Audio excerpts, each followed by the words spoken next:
Today was a fairy tale, you were the prince. I used to be a damsel in distress. You took me by the hand and you picked me up at 6. Today was a fairy tale.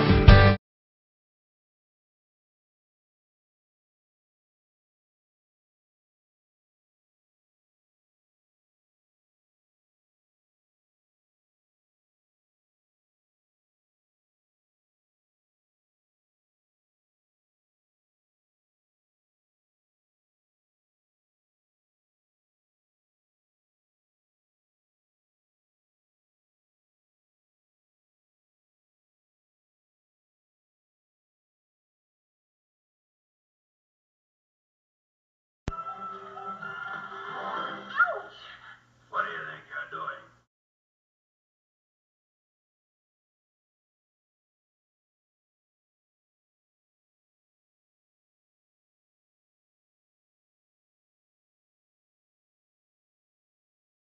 I don't get it, Shrek. Why don't you just pull some of that ogre stuff on him? You know, throttle him, lay siege to his fortress, grind his bones to make your bread. You know the whole ogre trip. Oh, I know what.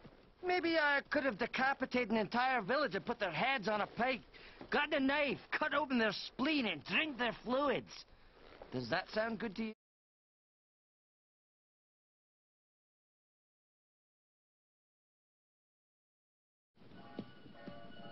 And think to yourself, there's no place like home. There's no place like home. There's no place like home.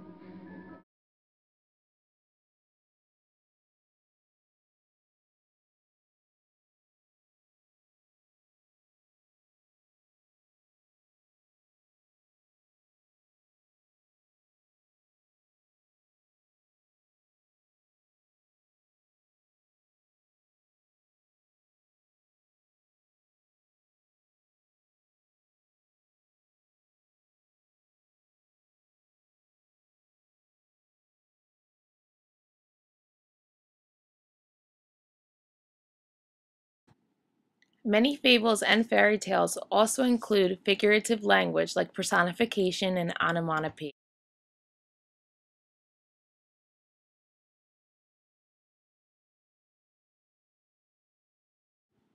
Personification is giving human qualities or actions to something that is not human.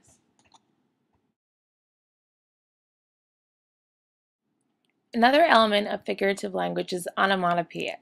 Onomatopoeia is also used frequently in children's tales, poetry, and fables.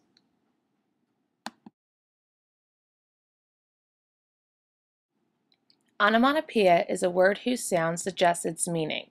It provides sound effects in literature. Get them, boys! Get them, or it's curtains!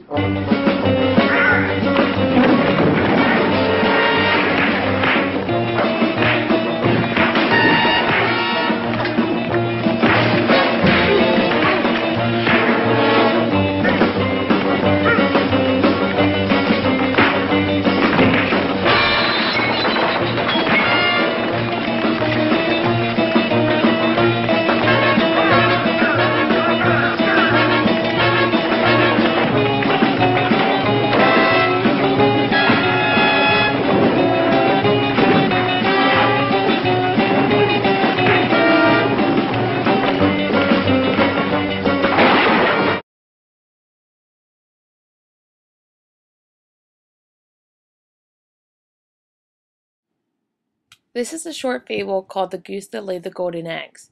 What elements of fables and fairy tales can you find? Once upon a time, there lived a poor farmer. He had no money to buy food or clothes. One day, when he was out hunting, he saw a goose. The goose was small and scrawny, and would barely cook him enough for supper. But the poor, starving farmer, who had not eaten for days, decided that it would have to suffice.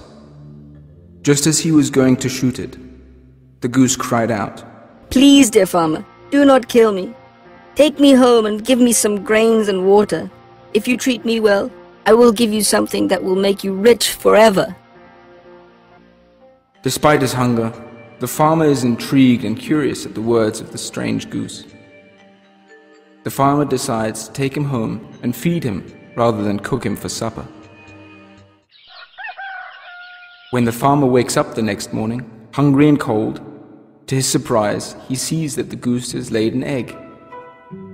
As he looks closely, he sees that it is a golden egg.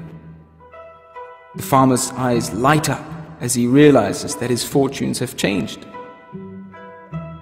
He sells the egg in the market and gets enough money to buy him a delicious meal and some clothes to keep him warm. When he gets home later that day, his eyes turn greedy at the sight of the goose that had laid the golden egg. If that goose had laid one golden egg, I am sure she has plenty more inside her. Why don't I cut her open and take all the golden eggs out? I will be rich and will never have to worry about food or anything ever again. So the ungrateful farmer cuts open the goose despite her pitiful protests. Alas, he finds no golden eggs inside. The farmer laments his bad luck, his greed, and the hastiness of his decision. Had he let the goose live and fed her with grains and water, she would surely have given him a golden egg every day. But now he had lost everything, the goose as well as the golden eggs.